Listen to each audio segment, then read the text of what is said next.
yung sistema na ginawa nyo po sa kanya, ano po yung mga binigay nyo po sa kanya? Kayo po ba yung nagbigay ng gamot, ng supplements, gano'n? Sa ano sir, ang maintenance talaga nito, yung Ballplex. Ballplex, excellence, ano, idol. Ano lang, gradual lang ako mag-introduce sa kanya. Before derby, nagbibigay na ako, pero gradual lang. Hanggang papik na yung date, ay yung karera, yung lap ng karera, saka ako nagdadagdag ng dosage. Pero yun lang yung pinaka-halos maintenance ko. Tapos syempre yung ano, daily yung oregano, malunggay. Natural talaga. Tubig. Herbal lang. Kasi ano, naniniwala ako na walang overdose sa ano sa herbal. Opo, totoo. Kumbaga ano lang, halos simple lang ano niya. Grabe. Ang medication tsaka yung supplement, halos yun lang ang halos. Kumbaga, idol, kung sa tatawagin, tipid racing, ano, idol? Sir. Ang galing, ang husay. Kasi, may time kasi na pag nasosobrahan sa vitamins, nag-off yung ibon. Yun ang paniwala ko. Kaya, hanggat maaari, ano lang, natural. Tapos, gradual o mahina lang yung bigay ko ng ano. Ng kumbaga, supplement o vitamins sa ibon. Ayun, so ayan. More on natural siya eh. Kaya, salamat din sa Diyos at nakalusot, nakauwi. Matibay din, ano, idol. Iba talaga din yung, ano, bloodline niya. Grabe ang husay na ibon nito. Napakaliit lang nito, sir. Tsaka siguro mga 6 months to 7 months siya nung nag-MacArthur siya. Nung nag-MacArthur siya, batang-bata. Grabe ang husay. Hindi mo akalain na lulusot kasi nga, kung sa titignan mo sa figura niya, parang wala namang kakaiba, walang special. Kumbaga, hindi mo siya din favorite na Hindi, kasi meron siya mga kasabayan na kinakarera na mas matitikas. Kaya lang hindi, yun na, hindi tumapos, hindi dumulo. Yun lang.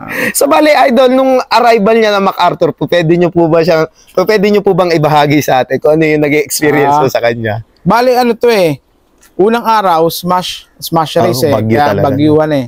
Second day, siguro mga alas 9, may nagpaklak na ng NCR. Sabi ko, napakaswerte ka ako nung nagpaklak na yun. Sabi ko, kako, magtatanghali na, halos 11:30 na. Papasok na ako ng trabaho. Naligo lang ako. Pagligo ko, sabi ko, ayawan na. Oo, kasi ano tanghali na. Tapos, so, ilang minutes na lang po talaga cut off na, idol? Siguro wala na akong 20 minutes, 10 to 20 minutes, siguro cut off na ako. Kumbaga buzzer beater talaga. Buzzer beater na ako halos. Grabe. Tapos ano siya nung pagkaligo ko, syempre, umaasa pa rin ako, lumabas ako ng bahay, pumunta ako dito sa loob, nakatapis pa ako nun kasi kakaligo ko lang, hindi mo na ako nagbihis, nagtapis lang ako. Pag silip ko, nag-aabang na siya sa taas. Kumbaga, paikot-ikot na. Yun, doon na ako. Sobrang saya ko kasi hindi ko akalain na uuwi pa siya ng ganong oras. Sa sa pinaka-prestige na laro sa Pilipinas.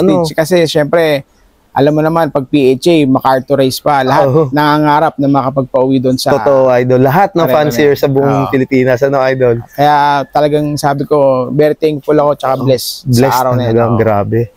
So, taon mo talaga, idol? Sir. Siguro, yun nga, natapat na para sa akin talaga. Ika nga sabi ng maraming fancier. Talagang para sa akin, kaya binigay niya yung panalo. Ayun, grabe ang husay. So, bale, idol, yung mga magulang niya, nandito pa rin? Opo, nandito pa yung magulang.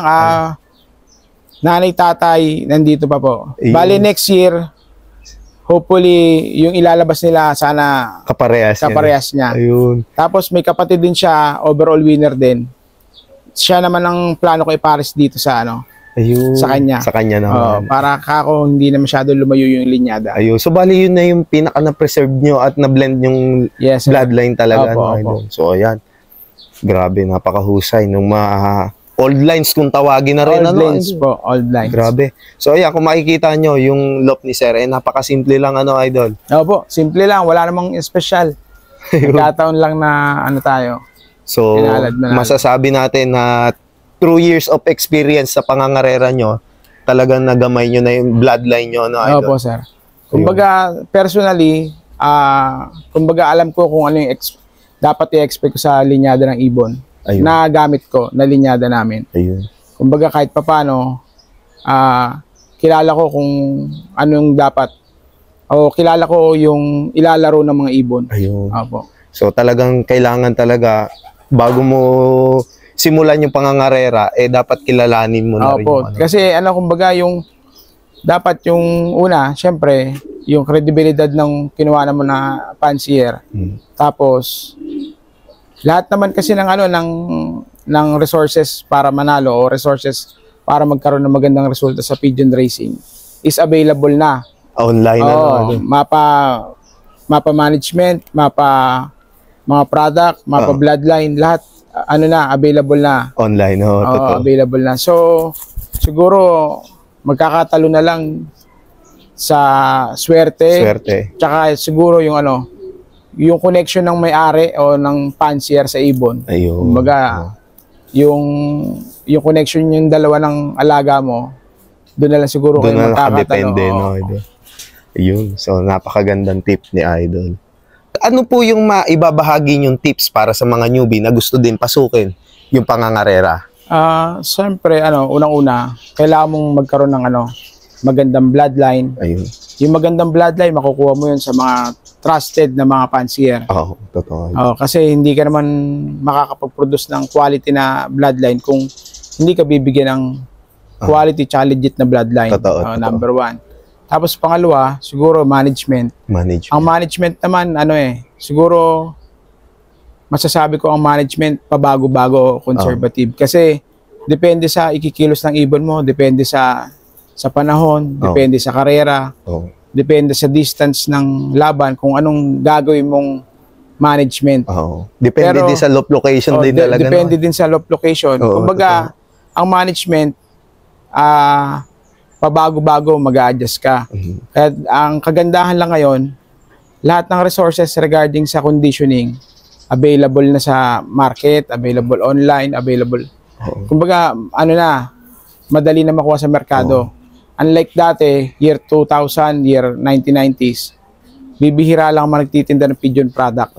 Alutsamba, kumbaga, kung ano-anong maibibigay. Ngayon, mabilis na maka-acquire ng mga supplements. Idol. Tapos, pangatlo, yun nga, swerte sa araw ng karera. Kasi, magtataka ka, lahat ng ibon mo, kondisyon, pero meron talagang lulusot at lulusot. Kahit sabihin mong big fancier, small fancier. Meron talagang araw na gaano man kahirap ang karera, may lumulusot na ibon. Ibig sabihin, kumbaga lahat may potential manalo. Kaya lang talagang pag itinao na para sa'yo talaga. Ayun, yun lang naman.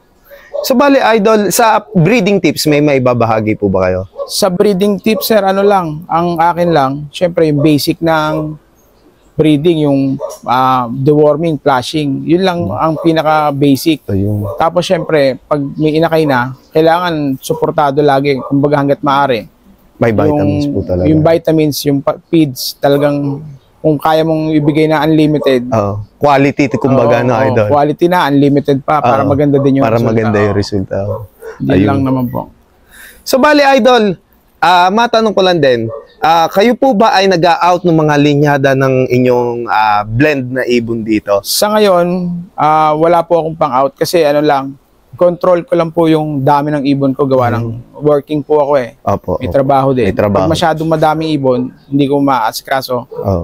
Sayang lang. Kaya, kumbaga limited lang ako mag-breed. Pero kung sakali naman pong may available, pwede naman po natin i-share sa kung sino may personada o sino makagusto po. Ayun. So, bali, ayan, mga kalapatids, kung gusto nyo maka-inquire nung kanilang bloodline dito na mga since 2000 na nananalo na, ayan, PM nyo lang si Idol Jirel sa kanyang FB page. So, bali, ayan, naka-flash sa screen yung kanyang FB page. So, bali, Idol, may mga shoutout po ba kayo?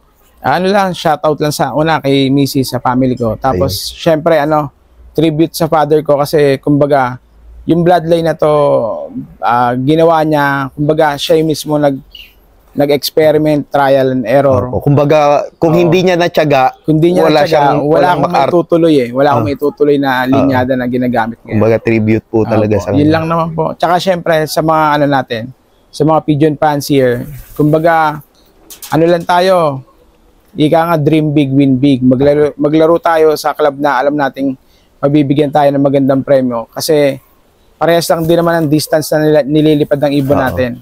mapa small club, mapa big club, yung distance na yan, possible naman nating ma-achieve yung o makapagpauwi. Kaya siguro mag-try din tayo sa mga big club para at least kung swertehin tayo, pwede nating may pagmalaki na isa tayo sa sa mga mapabilang dun sa mga magagaling na big time fancier din. Yun lang. Ayan. Bali Idol, maraming salamat po sa pagtanggap niyo sa amin dito. Ayan. Kung ayan nga, kung gusto niyo mag-inquire kay Idol, pwede niyo siyang i-PM sa kanyang FB page. So, bale yan, kung bago pa nga lang kayo sa aming YouTube channel, mag-like, comment, share, and subscribe na kayo. Hit nyo na rin yung notification bell button para lagi kayo ma-update sa mga bagong video na atin ilalabas. So, hanggang sa muli mga kalapatids, see you next video. Paalam.